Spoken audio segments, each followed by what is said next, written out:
नमस्कार दोस्तों, मैं एडवोकेट पिंटू शर्मा। आज दोस्तों जिस टॉपिक पर हम वीडियो लेके आए हैं वह टॉपिक है जिसका कब्जा उसी की जमीन। ये नया कानून आया दोस्तों, जिसमें सुप्रीम कोर्ट ने साफ तौर पर कह दिया है कि जिसका कब्जा होगा उसी की जमीन होगी यदि कब्जादारी या जिसकी जमीन है वह इन शर्तों को पूरा करता है। जिन शर्तों को पूरा करता है दोस्तों, हम उनको वन बाय वन डिस्कस करेंगे इस वीडियो में। कृपया बने रहिए इस वीडियो में लास्ट तक मेरे साथ दोस्तों। जो शर्तें हैं वो ऐसी क्या शर्तें हैं कि जिसने जमीन खरीदी भी नहीं है, पेमेंट भी नहीं पे करी है, लेकिन वह जमीन का मालिक बन जाता है दोस्तों। यह दोस्तों आपको मजाक लग रहा होगा, लेकिन दोस्तों यह मजाक नहीं है, ये एक बहुत ही रियल है, बिल्कुल सच्चाई है। यदि आप भी किसी जमीन पे कब्जा करना चाहते हो या आपकी कोई जमीन है जिसपे कोई बैठा हुआ है, कब्जा किए हुआ है, तो यह वीडियो आपके बहुत काम आने वाली है दोस्तों। चलो दोस्तों स्टार्ट करते हैं। जो दोस्तों कंडीशन नंबर फर्स्ट, जो फर्स्ट कंडीशन है वह क्या है? कब्जादारी को प्रॉपर्टी के असली मालिक का पता होना चाहिए।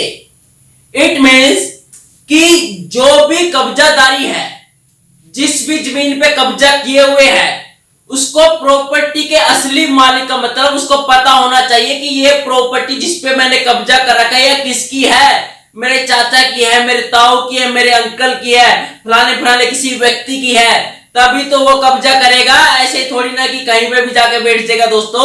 उसको रियलाइज होगा, उसको पता होगा कि यह जमीन उसकी है, तभी वहां पे वो बैठ सकता है। फर्स्ट नंबर कंडीशन दोस्तों यह है कि उसको पता होना चाहिए who is the real owner of this property.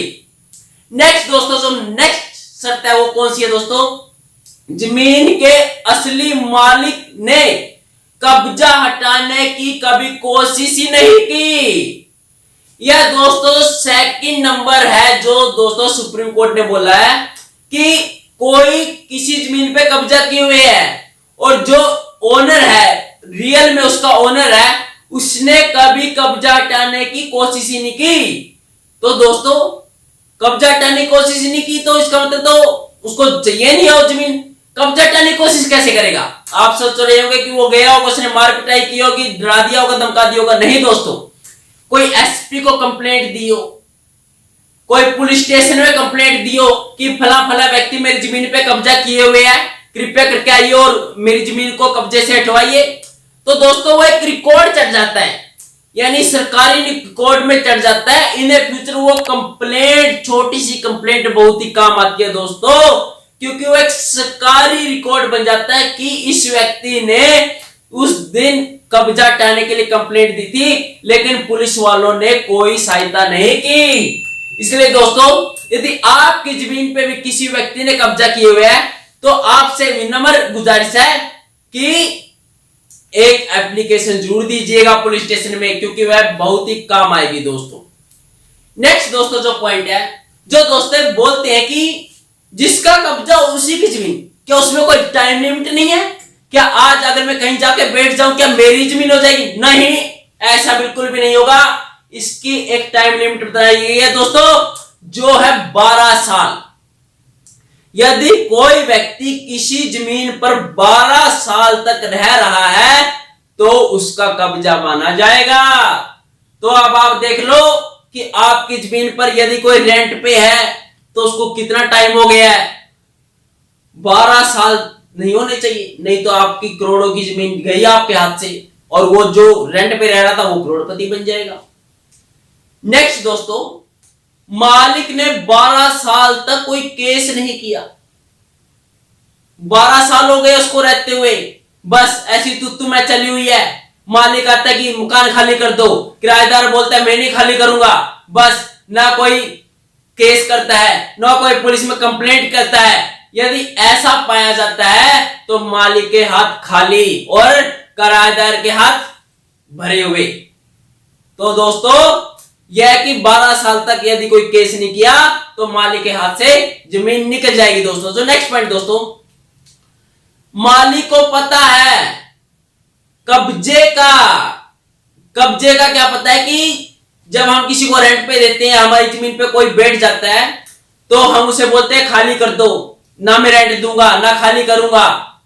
तो मालिक को पता तो होता है कि इसने कब्जा कर लिया है, या जो रेंट पे ले रहा है जमीन और 12 साल से रेंट दे रहा है और मालिक को पता है कि मेरे तो हर महीने पैसे आते हैं 20,000 30,000 40,000, मेरे को क्या खाली करवाने की पड़ी है। लेकिन उसको ये नहीं पता जो आज ये रेंट दे रहा है, एक दिन जब 12 साल हो जाएंगे वह उसका मालिक होगा।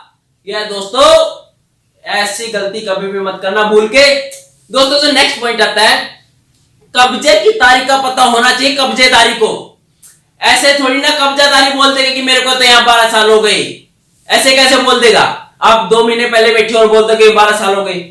कब्जेदारी को तारीख का, डेट का, ईयर का पता होना चाहिए कि मैं कब से यहां रह रहा हूं, तभी वो कोर्ट केस कर सकता है दोस्तों। चाहे उसका रेंट एग्रीमेंट हो, चाहे उसका कोई इलेक्ट्रिसिटी बिल हो, कोई वाटर बिल हो, एनीथिंग एल्स जो भी हो, लेकिन उसको proper date and time and year बताना पड़ेगा कि मैं इतने दिनों से इस जगह पे रह रहा हूं दोस्तों।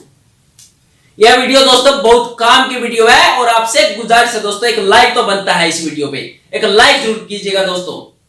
जो दोस्तों नेक्स्ट पॉइंट क्या आता है दोस्तों, कि कब्जेदारी ने, जो कब्जादारी है जिस जमीन पे रह रहा है, अपने पैसों से उसमें कोई काम करवाया हो, कोई मरम्मत करवाई हो, कोई कंस्ट्रक्शन वर्क करवाया हो, तो भी दोस्तों यह कब्जेदारी के लिए बहुत ही पॉजिटिव है। और उस बात का पता मालिक को भी हो कि जैसे कि कुछ कंस्ट्रक्शन का काम करवाना हो और कब्जादारी अपने नाम से बिल बनवा लेता है, कोई भी कंस्ट्रक्शन वर्क करवाता है और जो भी पे होती है लेबर वर्क की, और वह अपने तरफ से अपनी जेब से दे देता है, तो दोस्तों वह भी कब्जेदारी के हित में है, क्योंकि जो उसका काम है वो ओनर का करवाना होता है, ना कि कब्जेदारी को। इसलिए दोस्तों कब्जेदारी अगर ऐसा करता है तो आप चौकन्ने हो जाइए।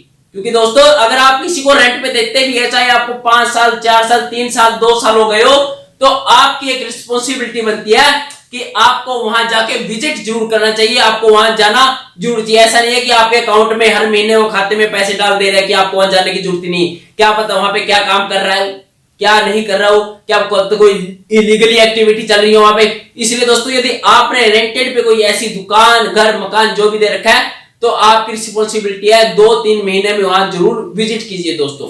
नेक्स्ट पॉइंट दोस्तों जो बहुत ही काम का पॉइंट है, कब्जादारी अपने नाम से हाउस टैक्स, पानी का बिल, बिजली का बिल, एक्स्ट्रा कुछ भी पे कर रहा है, तो एक कब्जादारी के हित की बात है दोस्तों। क्योंकि वह दिखा सकता है कि देखो सर मैं तो हाउस टैक्स दे रहा हूं, ये मेरा घर है इसलिए मैं हाउस टैक्स दे रहा हूं, मैं देखो पानी का बिल मेरे नाम से 12 साल से, तो दोस्तों वह उसका कब्जादारी नहीं रहेगा, रेंटेड पर्सन नहीं रहेगा, ओनर बन जाएगा दोस्तों।